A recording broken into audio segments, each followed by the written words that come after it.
Welcome to the Money Insights Podcast, where high income earners come to learn wealth building strategies that will take them from high income to high net worth. With your hosts, financial and wealth building experts, Christian Allen and Rod Zabriskie. Welcome into another episode of the Money Insights Podcast, the alternative wealth building podcast for high income earners. Whew, it's a mouthful, Rod. How you doing, my friend? Hey, I'm doing great. How are you? I'm doing great. I got out this morning. I've got like 13 or 14,000 steps in. What time is it? It's about 8 a.m. So, man, I'm feeling You got out when it ready was for still the dark? day. Oh, yeah, I usually do. It's been fun. I like to bundle up. But luckily, Rod, I bought myself one of those really cool heated coats. Okay. You know? All right. Yeah. So I'm out there so I do the elliptical and kind of my, indoor exercise, obviously inside my house, right? But then I just like the feel of being outside and getting air. So I usually will go on like an hour walk, like a nice brisk 5 a.m. walk. Yeah. And man, it just is a good way to start my day. So I am feeling great. Thanks for asking. But Rod, that is not why people are tuning into this podcast. So why don't we get into today's fun? Okay, so today we're going to talk about, well, maybe I'll just introduce it this way. Today's title is The 6 Pillars of Investing with Benefits and How the Investment Optimizer Checks All the Boxes. All of them. That's a bold statement right there, Rod. Are you sure that the investment optimizer is going to check all of them? That's 6 very different boxes. Yeah, we're gonna have to see how it goes. There's a lot of you're stuff right. to check, my friend. Yeah. Woo. Okay, I'm excited. I'm putting you on the defense. Apparently, I just made it your job to prove that statement is true. Okay. Well, I think I'm up to it. We'll see how it goes. Okay. We'll see. Okay, Rod. So kicking things off. Oh, actually, before we get in, anything crazy, new, interesting going on in your world? Any big recently, announcements? It feels like there's like a wedding usually like half the time I ask this question. we have had a lot going on, and maybe what I'll do is give you an update. So our son, who I mentioned is on a mission. Mm-hmm. He originally was set to go to Brazil. He's still waiting for his visa. So he finished his training, and now they sent him to Knoxville. So he's hanging out, doing some proselyting in Knoxville until his visa comes through, and he'll head on to Brazil. So yeah, assuming and in fact, it comes through. that mission includes some areas of like North Carolina. So the Asheville area is part of it. I know Asheville. So, yeah. See, I spent a few months in the backwoods of Bryson City. Okay. Bryson City, which is like 45 minutes away from Asheville. Mm-hmm. So anyway, it's like right there in the Great Smoky Mountains. And when I talk to people who know what they're talking about, I have to retrain myself. It's not Knoxville. That's what I would normally think. Oh shoot! What is it? Knoxville. Oh, my bad. My apologies. Nashville. Yeah, you have to be careful on those. Yeah, my apologies. I should know that. I've spent enough time in the South that I should have a better idea on that. My apologies to anyone that's yelling at me through the. Okay, Rod, let's get into it. First off, remind us. Well, is this the first time we're rolling out the 6 pillars? No, we did the we already investment did benefits the unleashed. Okay, we unleashed it, and in that one we put out the 6 minutes. Okay. Yeah. Okay. Well, so then just do a quick reminder. What are the boxes that we're actually going to be checking? So what I'm really asking is, what are the 6 pillars of investing with benefits? So there's at least some context for whether the investment optimizer actually will check all those boxes. Yes. Okay. So pillar number 1 is leverage, and we always emphasize conservative leverage. Pillar number 2. That. Yeah. Pillar number 2 is velocity. We had a fun conversation about velocity earlier this week. Yeah, we did. Yep. And maybe we'll circle back to that. Yeah, we don't ever leave any kind of definitions to rest. We got to make sure that we're very clear and precise on what we're doing here. So we'll get into that. Pillar number 3 is cash flow. Yes. Pillar number 4 is tax optimization. Mm-hmm. Pillar number 5 is asset protection. Asset protection. And number Okay. 6, And estate maximization. okay, so you're telling me that the investment optimizer, which is, to be clear, we'll call it perfectly structured whole life insurance policy, usually, but we'll just say Mhm. permanent life insurance policy that is structured to maximize the amount of cash, and we're using as an opportunity fund to invest. Yep. Really simple, but that's the nuts and bolts. Okay. And you're telling me that one vehicle does all those things. I think it's a heavy burden it's carrying. That's all I'm saying. Yep. So I'm just looking forward to understanding how that actually works. So where do you want to start, Rod, and what angle do you want to take on this?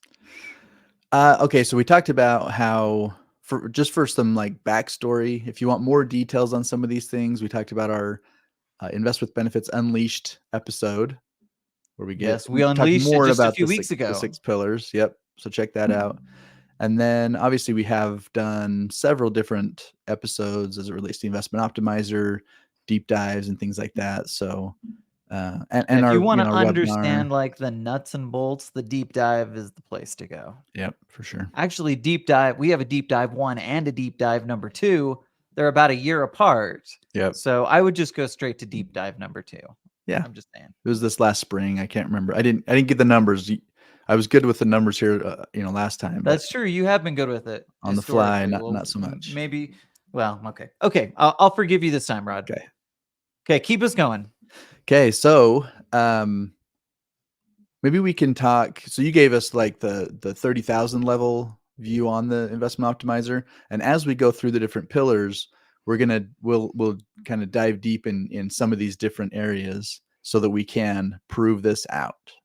Okay. So maybe okay, we just, that makes sense to me. I'm with you. So here's what we're going to do, Rod. We're going to start with leverage, and you're going to tell me, and we'll take turns, right? But yeah. you're going to tell me how the investment optimizer accomplishes the objective of utilizing leverage effectively. Okay. Perfect. Okay. So how does it work? So How does that first happen? let's define leverage. So leverage is most often we're talking about debt, and it does that. And we're also going to get into some other ways where it is making more of different elements of it just because of the way it's structured and the way that it works and the way that we kind of bring value to the picture. Okay. So first of all, let's talk about leverage in the traditional sense. We are using a loan inside of this plan. In other words, we put money into the account. That's an asset sitting there inside of the cash value of the life insurance policy. When we are going to go invest, we're not actually taking our money out. We take a loan from the insurance company or in some cases from the bank, depending on interest rates, using the cash value as collateral. So we're quite literally using a loan to do that. And what that does is it allows us to create value in multiple places with the same dollars. In other words, the cash value stays there, continues to grow, compounding. The money that we took as a loan, we've used to go and done, we're investing with it, right? And it could be investing anywhere. But often people will ask me, well, what kind of stuff will they let me do it? Well, the point is your money is there collateralizing the loan. So it doesn't matter. They're not even going to ask what you're going to use it for. You can totally do whatever you want. So Rod, you're saying that it's not rhetoric when we say leverage. We're not talking about like leveraging time. We're talking about literal leverage of money. Yeah. Which means I have to use someone else's money, right? The idea of other people's money to invest. That's how I create leverage. Okay. Yeah. Brilliant. So do you want to get into like how it does that more specifically? Sure. Or is that Yeah. too much for today? Well, again, you'll get more of this in the deep dive, but one of the things that really creates this value, and because sometimes I'll mention this whole loan component, people are like, well, doesn't that mean I'm paying interest? So if I'm earning money over here, but I'm still paying interest, doesn't that kind of cancel each other out? And to be really clear, we're not saying that we're trying to just create like an interest rate arbitrage. In other words, I'm earning about 5%. I'm paying about 5%.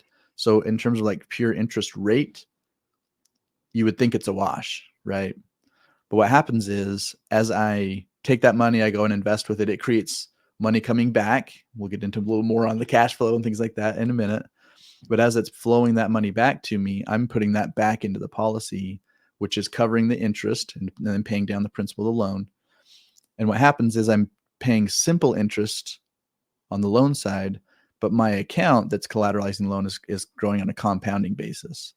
So even, again, going back to this whole interest rate thing, even at the same interest rate, over time, I end up earning a lot more in just pure dollars and cents because of the compounding effect compared with the interest I'm paying on a shrinking value. I do think that's something that people can get stuck on, right? Like,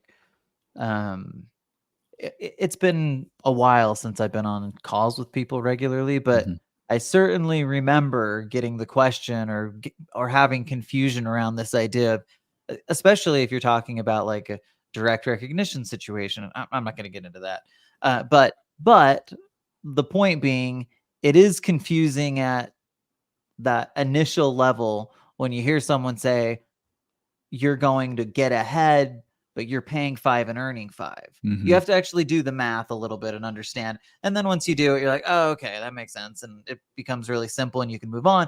But it's an important step because if you don't believe it and understand the math, then, it's going to break down pretty quickly. Yeah. And a teaser for something you'll see in one of the webinars, we've shown an example where someone takes a $100,000 loan to go out and invest in something. They're paying the interest back and the cash value is compounding. Well, over, I think it was a 20-year amortization payback on that. They ended up paying a total of $67,000 in interest, but they earned $167,000 in interest. There's a $100,000 difference in what you earned versus what you paid solely because of that difference in compound versus simple. Yeah, it's pretty wild. Okay. Okay, Rod. So those are the ways that the investment optimizer creates. Actually, there's some other ways that I think are important. And we don't talk about these enough, but what I would call the secondary benefits or the ancillary benefits, which by the way, are oftentimes the core benefits, right? So obviously life insurance in its purest form is paying for a death benefit, right? Yep. Well, we're using the living benefits. We're maximizing the ability to use the cash value to invest. And it has this these unique features that we're taking advantage of. But I like cringe a little bit when we forget the additional value that we're getting in two ways, right? One, we're actually we're getting death benefit, right? Where maybe it's long-term care benefit as well. Yeah. We're going to talk about some of these other benefits like asset protection, right? We're getting some of these ancillary benefits.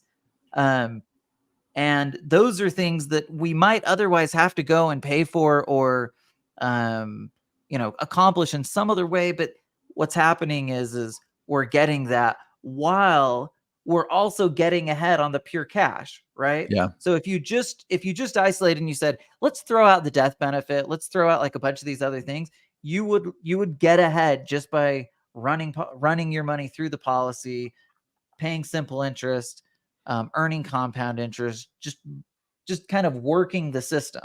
But then in addition, you have these other things that could end up being an incredibly big deal, especially if, heaven forbid, you're to die when you're younger and your family, maybe you're still creating or you're still on the pathway to the wealth that you want to build. Well, that changes things because you're now in a position where you can basically get the result that you're wanting, regardless of whether you're alive or not. I know that kind of sounds weird, but anyway. Okay. So there's my rant on the ancillary benefits. I think they're a big deal. And oftentimes I am guilty myself of just not emphasizing or talking about them because we're so focused on helping investors create additional return on their money. And maybe said a different way, we're creating that 5+% tax-free IRR and creating these other things, right? That 5+% is net of the cost that go to pay for these other things. Rod, are you saying that like 3 or 4 minute rant that I just went on could have been just completely avoided had I just let you talk earlier? Nope. You could have given us that like 15-second said another way. And I'm like, oh, shoot. Nope. I'm just kidding. That was good. That was good. I appreciate you summing it up. Okay, second one, Rod, we need to keep moving. Let's talk velocity. Velocity is one that I think is a little bit abstract. This is the one that we had a conversation about because sometimes when I remember when I would hear this, like, and this kind of sounds weird because I'm actively in the industry and I hear people use this terminology all the time. I use the terminology all the time, right?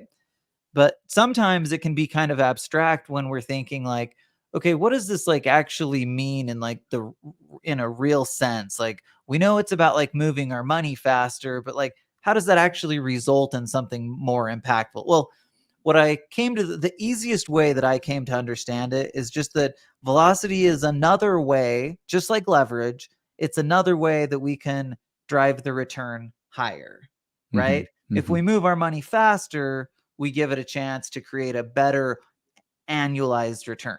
Yeah. It's pretty simple, right? Yeah. But anyway, that's kind of the way that I think about it. Rod, talk about what velocity is and kind of the context that you usually explain it in. Yeah, velocity is where we're basically talking about the speed at which you invest your money and you get it back in some form. So there's different ways that happens, right? So you can invest in something that creates a specific like cash flow coming back to you.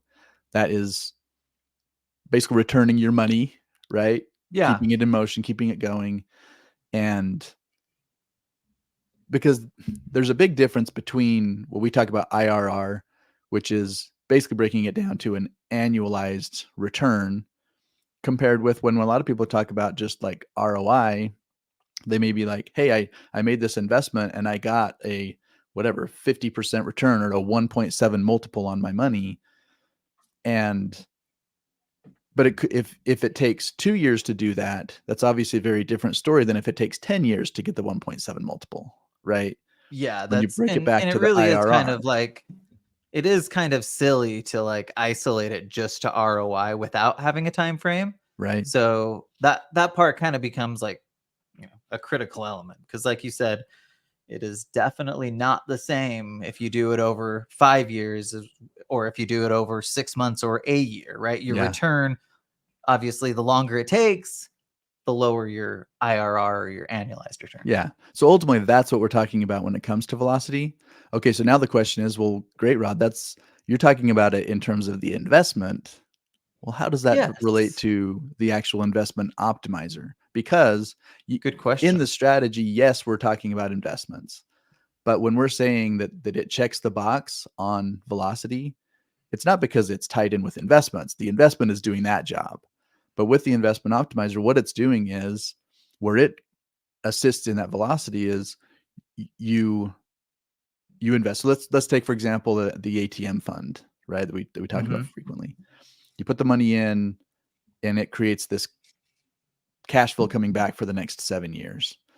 And based on the investment, you get your return of capital within about 4 years, and then the other 3 is just it's gravy. It's the extra return that you're getting back, right? Well, as that money starts flowing back to you on a monthly basis, what's happening with that money?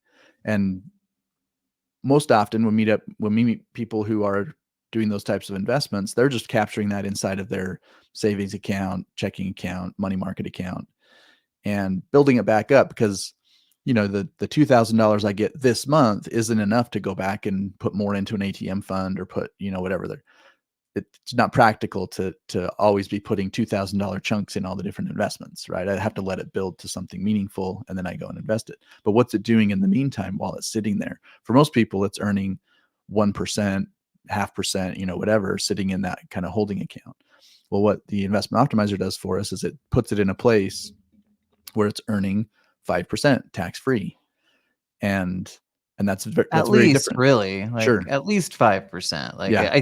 we've been programmed to say that for so long, Rod, because of the low interest rates. Yeah. But man, I tell you what, the interest rates are moving upward, and certainly the same will be is true of um, the policy rates. Yeah. So that'll look more like 6%, or if you go back historically, like in the 80s and 90s, it was like double digits at periods of time. Anyway, but your point is still the same. You can go in there and get what's a meaningful return and what's likely to beat kind of your regular interest rates out in the marketplace.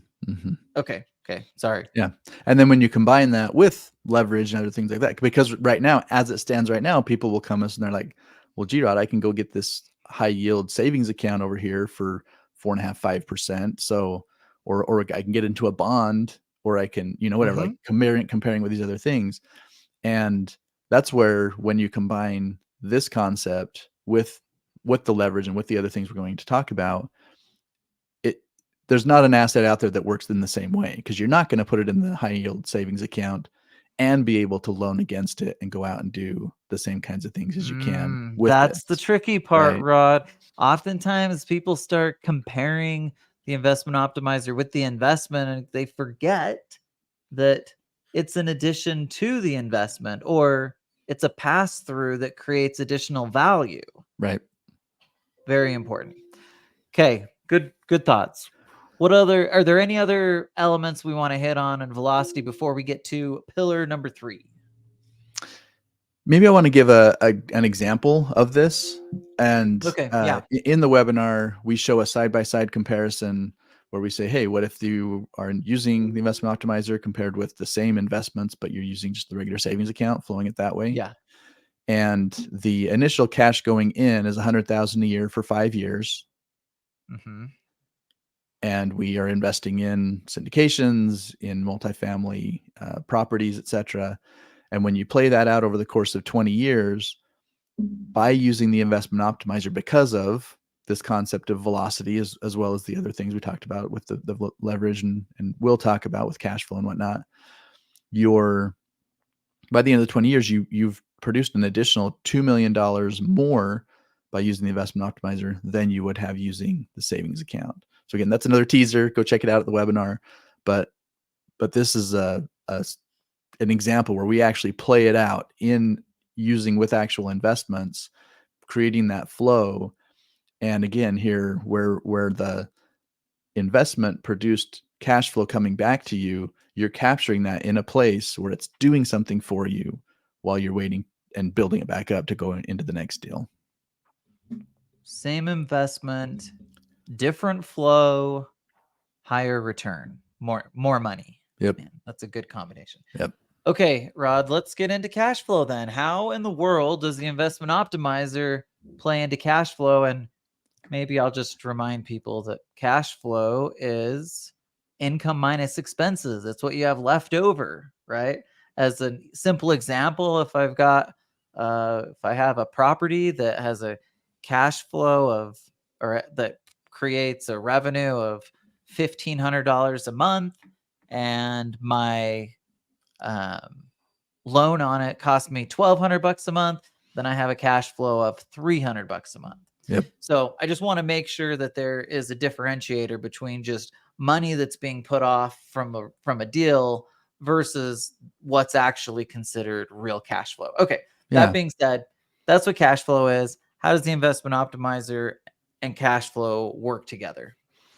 Well, it's all built around the cash flow. In the first 2 pillars we've talked about, I couldn't help but use this terminology, because when you're using the leverage, it's working for you because you go out and invest with something, create cash flow, it's coming back. And maybe I'll contrast it with, we did an episode here a few months back about why we don't do infinite banking.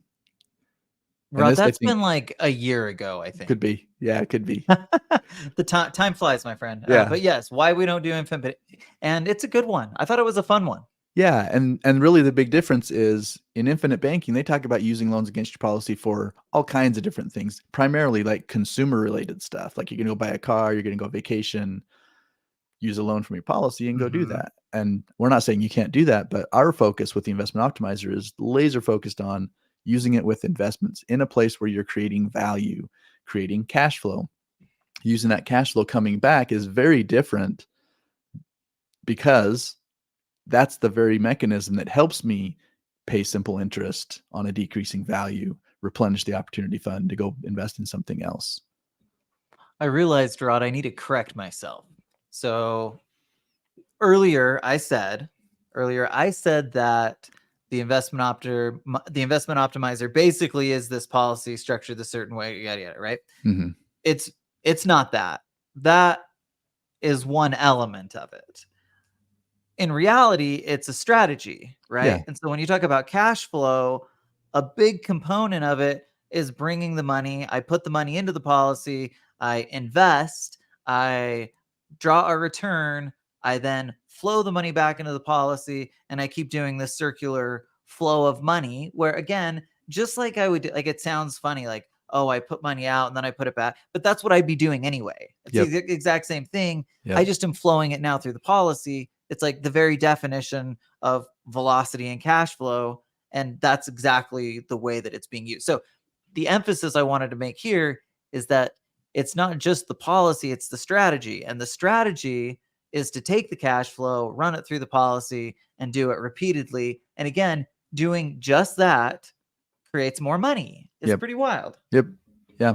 And now we call that phase one. In other words, we're using it in our investing. Well, phase two is when you get to a place where maybe you're slowing down on your investing, you're not wanting to have to be as active in moving money from deal to deal and having to do all that. And so then in phase two, what we've done is we've built up a whole bunch of value inside of the policy so that when you get to this, using air quotes, retirement phase, where you're slowing down on the investing, you're turning more of that into just money you're living on instead of turning it back into new investments. Well, in phase two, you can tap into the cash value as a source of tax-free income in retirement. So then it literally becomes an additional cash flow. This whole idea of creating passive income to replace your active working income. Well, this becomes a part of that. Yeah, you know what? That is again, this is one of those like ancillary benefits that we don't probably emphasize enough, Mm-hmm. that these policies, a lot of people purchase a life insurance policy for the purpose of exclusively creating retirement income, right? Yep. We use a concept, right? We do it inside of a premium financing situation. So we're creating some leverage and like juicing it up a little bit. Yep. But we do that, right? But what's really unique about it is the strategy gives you the opportunity to create the money, create the additional return in phase one.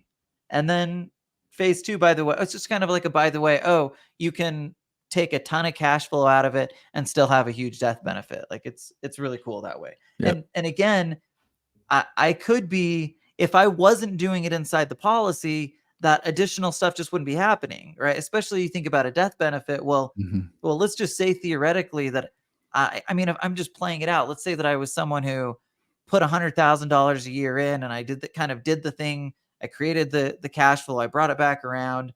And by the way, it becomes one of those things where you almost need more capacity and more space. But what's happening is you're building the cash that you would have otherwise, except at an accelerated rate. In addition to that, now you're creating this huge death benefit, which even if you use a bunch of that cash, it's this massive death benefit that there is no cost to it in terms of, again, we're literally saying get these benefits and get these benefits. Yeah. And that's why we talk about investing with benefits, right? Okay. Yep. Good, Rod. Tax optimization. Okay. Pillar number 4. Pillar number 4, tax optimization. We often talk about how the policy is designed, the ability to use it for tax-free income, but let's just kind of get into a high-level overview of the nuts and bolts. Yeah, and the real key here is, and the reason why it's one of the 6 pillars is that taxes are a high-income earner's biggest expense. It's painful, far. Rod. It is painful. Man, Yep. It's so hard to be us high-income earners, Rod. It's a hard life. That's all I'm saying. I'm just kidding. No, but it really is painful how much money you will pay to Uncle Sam without actual planning, preparation, and consideration of taxes. So therefore, what do I need to do? I need to make sure I'm optimizing it. Okay. Yeah, and keep going. And what Tom Woodwright often talks about is that the tax code is basically just a bunch of incentives that tell you what the government would rather you be doing. And if you do those things, then they have some tax benefits to go with it. Well, guess what? The government wants you to buy life insurance. Oh man. Yep. They do give you a lot of benefits. Okay. What are they? Okay. They So give you a lot of tax benefits. What are they? yeah. So basically, initially it acts like a Roth from a tax standpoint. In other words, money going into the policy is after tax. As it grows inside of the policy, it grows what we call tax deferred. And all that means is that you earned interest, you earned a dividend during the year, but they're not sending you a 1099 at the end of the year that you have to pay tax on. It grows tax deferred. And then ultimately, as we're taking it out and using it, both while we're investing in phase one, we're accessing that money as a part of a loan. So no tax on that one. And then even later, when in phase two, when we talked about taking that money out as income in retirement, we can take it out tax-free as well. And then phase three, when we die and the death benefit pays out, it pays out income tax-free as well. So the government wants you to have life insurance. They've incentivized it so that it is built basically like a Roth without all the strings that come with a traditional kind of Roth plan. Rod, it really is a Roth IRA on steroids, right? Yep. Because it's twofold, right? Okay, so when we talk about like the comparison between a Roth IRA, sometimes what ends up happening is people fall back into that trap of thinking, okay, well, the life insurance policy is earning, let's say it earns 6%, and I get some tax benefits. And if I'm a high income earner, maybe I'm in the 25 or 30% tax bracket. Therefore, it acts more like a 8 or 9% return, which is a good return, right? Mm-hmm. And now we're looking at it and we're like, okay, well, how does that 8 or 9% return stack up against what I could get in a non-qualified account in the market because I'm a high income earner and I've been phased out of the ability to put money in a Roth, right? Well, can I just tell you first off, that is the total wrong way to look at it because something very different is happening. You're putting the money in the policy, right? But you're not leaving it there. Your investment opportunity is literally anything you want. You could, Rod, everybody, you could put your money in the policy and then go invest it in the market if you wanted. Sure. Right? Most people don't, right? But you could. So what's really cool about it is think about Rod, I feel like in the high income marketplace and when we were at like PIMDACon and other places, it's like anytime you can get tax-free income, anytime you can get tax-free income, like they're like clamoring for it. Right. And yet it's like sitting right in front of many of their faces to where and it's not like, oh, I can only put like $5,000 or $6,000 a year. Well, I don't even know what the IRA limits are this year, but maybe it's, $6,500, but I could put in $650,000 and get all of the same benefits that I could get if a Roth IRA gave me the ability to do that. It's crazy. Again, it's one of those things that sometimes I feel like I'm beating my head against the wall because it's like, if we just peel the layers back and understand it, man, from a tax optimization standpoint, particularly over the long term, it's incredibly powerful. And we haven't even talked about the death benefit being, maybe the most effective asset in terms of passing from one generation to the next. So it just has a myriad of benefits that, are optimizing the tax situation. Yeah. And you talked about how it could work even with traditional investments, but the fact is that in most cases, we're using it with alternative investments. And why? Yeah. One of the big reasons why is because of the tax benefits that come with investing in real estate, having a business, etc. And I just want to be really clear on this because sometimes people get confused. They think that the tax benefits we're talking about now also apply to the investments they're making. And we're talking specifically about what's happening in the cash value of your policy and how that tax treatment is. When you take that loan and you go invest in whatever it is, the real estate or the ATM deal or whatever, you're following the tax rules related to that investment as it relates to whatever is taxable over there, which again, alternative assets bring that benefit with it. And so it's just a different way of having tax optimization. Yeah, good point. That is important. And that is the way it would be different from like a traditional type investment situation where I put my money into a Roth 401k, I put it in the investments, and it's kind of all working together. In this situation, like you said, the policy and the cash, that's it, it is running like parallel to one another. So it's a little bit unique. But again, I could go and do all of the exact same things I was doing, just running it through the policy. And what we're suggesting is doing that will then you'll make more money.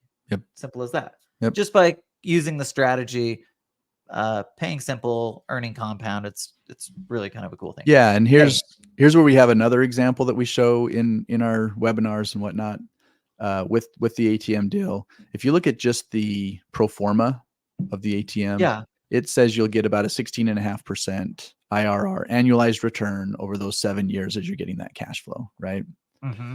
When you add the depreciation to that, that turns your 16.5 into 30.7, almost doubles the return that you're getting in that investment by adding that.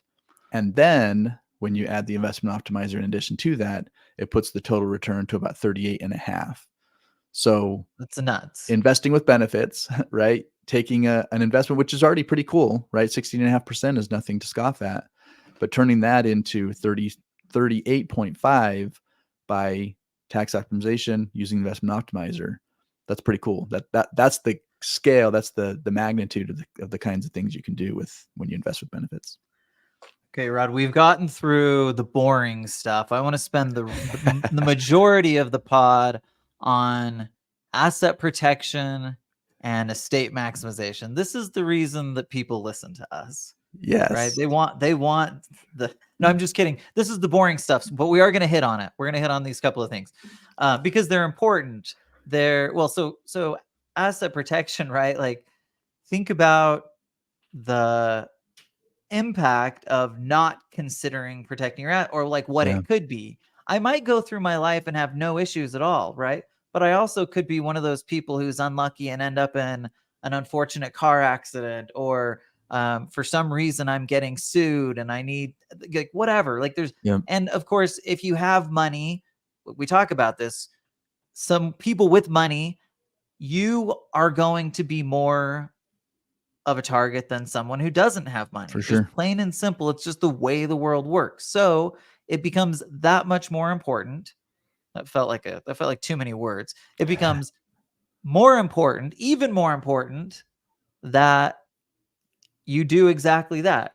Make sure you're protecting assets whenever and wherever possible. And one of the nice things about this strategy is the cash value is protected in most states. Talk a little bit about what the asset protection component looks like. If you're sued, if you have these kind of issues Christian was talking about, they're coming after your assets.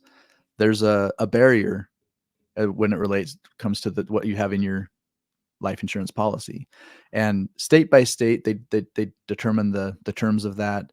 There are many states where it's unlimited, like you can have as much as you want in there, and it's 100% protected. There are some states where they have a number, like a limit of how much of it is protected, and in some states it's kind of low, like California. It's like $75,000 or something, and so it's not very meaningful, terribly useful. Yep. But here, Rod, this is where we go back to what I was talking about earlier, where we're not talking about a life insurance policy. We're talking about a strategy, right? Like the life insurance policy in and of itself doesn't pay simple interest and earn compound, right? You have to do a component of that. Yeah. So it's a strategy that we work in, and the same thing applies here. Talk more about it. Yeah. So if you're in a state, so for example, like New Jersey doesn't have any asset protection in life insurance. It's kind of weird, right? Like all the other states do. New Jersey chooses. Rod, you failed our test. You said that the investment optimizer was going to check all of the boxes. And if I'm a New Jersey resident, what you're telling me is that it's not? Okay, now this is where we get to what you said. It's a strategy, right? So because that's one of the pillars, right? Asset protection is one of the pillars. If you're in New Jersey or if you're in California and you're saying, okay, great, I have some asset protection, but not very meaningful, then what I can do is I can combine it with other things. So, for example, by holding your policy inside of a trust that gives you that asset protection, you get it, or an LLC. There are other entities that we can have that create that same barrier. And so, and a lot of our clients are investing through an LLC already anyway, or they're holding their assets inside of a trust, and it just makes sense that the policy should be inside of the same place where they're doing their investing anyway. So it does check the box as it relates to the overall strategy, where we say it's important enough. If it requires doing extra planning to put it inside of an entity that creates that barrier, then it makes sense to do that. Yeah, and the reality is in order to like maximize the asset protection component, that's the way to do it. And like I don't know, maybe I'm okay, Rod. I'm just gonna say it. If you're not willing to pay a couple $1,000, then you're for that kind of asset protection, you're kind of a cheapskate, right? Well, you're Like, just leaving yourself exposed unnecessarily, for sure. so number one, you're a cheapskate, and number two, you're leaving yourself like that's the even more problematic issue. But again, you think about the cost benefit analysis, right? Like oftentimes we're talking about people who are putting 6 figures a year into the policies, Yeah. creating significant value. Like it just makes sense to take that extra step, right? And Yep. that's something that, if we're being honest, like we probably haven't emphasized in the past enough. Mm-hmm. And I think it's something that we want to make sure we emphasize more, because again, the life insurance policy has some of that, but it's not really difficult to take another step and get that additional layer of asset protection that'll really, make things easier for you if and when that situation comes. Okay. Yep. Rod, talk about, oh, wait, is there anything else we want to hit on Yeah, asset I protection? think one last thing, we focused a Okay. lot on cash value, and because we're living, right? That's the value that's in the Yeah. policy. But this asset protection also applies to the death benefit. So in other words, if I'm in the middle of a lawsuit and I pass away and this death benefit pays out, it doesn't all of a sudden become exposed to it. And I'll tell you this, as long as I don't commingle it with my other funds. So as a general rule, when you're receiving a death benefit on life insurance, set up a separate account to hold that, or again, if you have a trust account or an LLC account or something like that, you can put it in that account so it retains that separation, because as soon as you commingle it, it loses that barrier. Interesting. Okay, Rod, we are finally to pillar number 6, and I'm going to say I think you have adequately proven out pillars 1 through 5. Okay. So let's see if we can finish strong with pillar 6. Okay, estate maximization. This is one of them that most people think is kind of obvious, right? Like it's obvious in life insurance in the sense that there's a death benefit, like there's an estate element that just exists naturally within it. The irony here, Rod, is that we too often neglect to emphasize the value that we get from a death benefit. And certainly, again, like most of the people that we talk to are wealth builders. They're people who want to create they want to create a significant net worth. Maybe they want to be able to pass on generational wealth to their families, whatever. Like they're about building. Yep. So guess what? The chances are you're going to have an estate, and the chances are you're not going to want to have all of it, or a good chunk of it go to the government, right? And when I say a good chunk, we're talking like 40-50%. Like that can be the impact of not, making sure that you're emphasizing estate maximization. Okay, so that's just from a general, like high level reason to think about your estate. But talk now, Rod, about how the policy plays into estate maximization and what we're talking about from that standpoint. Yeah, the impact of that death benefit in a lot of cases is that when that estate is transferring from one generation to the next, often it's real estate, business, even could be, stocks and precious metals and other things like that. And what's common among all of those things? they're not liquid. You have to sell something to actually create some sort of liquidity on that. But if I'm inheriting real estate, if I'm inheriting a business, I need cash, right? I need money with that to do certain things. Well, death benefit is the cash, right? It provides that liquid component to, and we refer to it as the most efficient way to transfer wealth. Sometimes it's a debate between cash versus like real estate with a step up in basis or things like that, right? But the point is that it just is doing things for you, liquidity, et cetera, that you just don't get with these other assets. Well, and yeah, so like real estate is an incredible asset from a passing on to the next generation standpoint. Like that step up in basis is huge, Mhm. right? It makes it it's crazy. I think about like, well, my grandpa recently passed away, and he's kind of, so we're getting a little bit of inheritance money coming from him, and I'm curious. I don't know the answer to this, but he bought like 9 fourplexes, Rod. He bought them like 50 years ago, Uh-huh. right? They probably were like, he probably bought them for a few $1,000, like Uh-huh. $10,000 Yeah. a unit or something like that, Yeah. or for the whole fourplex. And now they're being sold for 800,000 or something like that. Mhm. The difference between getting the step up in basis, or if you would have, let's say, sold those prior to, and you know what I mean? Like it's Mhm. massive. Like Mhm. it's just a crazy difference. So it's really, really impactful. Here's the one problem, Rod, and everybody, it's not liquid. Yeah. You have the asset, but you've still got to sell it. And guess what? The IRS doesn't care. They don't care if it takes you 6 months or a year or 2 years to sell an asset, and they don't care if you have to sell it at a discount to give them the money. Like they Yep. just don't care. Well, life insurance is really powerful in the sense that it's passing on in that same way, tax-free, but it's just a liquid stack of cash I can get to. Mhm. And now I can like manage the rest of my estate. So from that standpoint, really, really powerful from an estate maximization. Yeah. And one other thing to be clear on this is also, depending on the size of your estate, like if you are worried about estate taxes and your life insurance, you own it personally, that's just going to add to that estate tax. In other words, if I own the policy personally, when I die, the death benefit lands in my estate first before the estate tax gets calculated.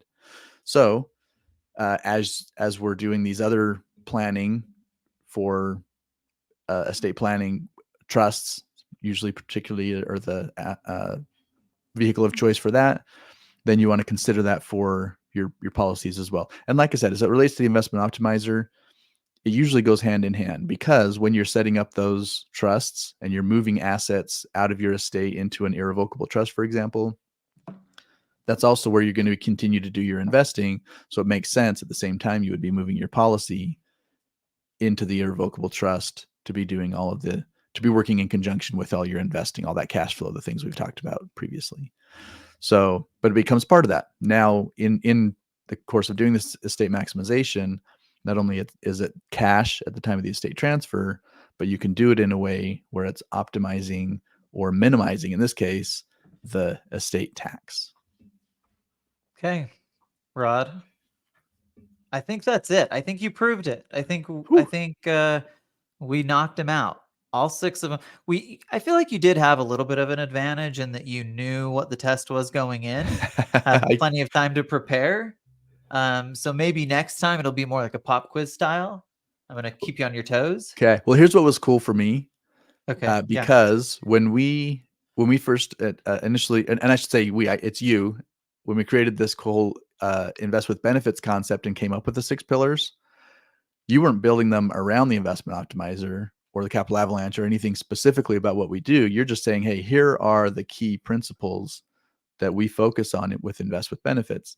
And it was then when we brought the two together, we said, okay, let's look at the investment optimizer. How does it stack up as it relates to this? And point by point, we were able to build that out. So, Man, that is a good point. And Rod, it reminds me of something we talked about. This is part 1. Yeah. This is part 1. So if you enjoyed this, there is more to come. No, we're going to break down how real estate check or what boxes. Like, I'm not going to make any. We have to go through and like evaluate this, right? I don't get ahead want of to make any ourselves. promises before we've gotten there, but we're going to figure out. We're going to see how real estate checks the boxes, and we'll probably take on a few other assets along the way too. Yeah. So, part 1, investment optimizer. We'll certainly do capital avalanche here, and we'll definitely do real estate, and then we'll just see where do we take it from there. But Perfect. kind of a fun exercise. Yep. Okay, Rod. Well, this has been fun, man. Thanks for proving us right. I would have been really embarrassed had we gotten through it and we'd found out that it was like only 3 or 4 of the boxes. But I think we proved it out. All right. Well, thanks everybody for hanging out with us today, and leave us a 5-star review if you think we're any good. That would be amazing. And we will see you next week. Thank you for listening to the Money Insights Podcast. To learn more about the financial and business strategies discussed in this show, please visit moneyinsights.net. The views and opinions expressed on the Money Insights Podcast are not intended to be individual financial, tax, or legal advice. Always consult with the appropriate advisor before making financial decisions. And if you're enjoying the show, please feel free to rate, subscribe, and leave a review wherever you listen to your podcasts. This will help others find the show and learn wealth-building strategies for themselves. Thanks again for tuning in, and we'll catch you in the next episode.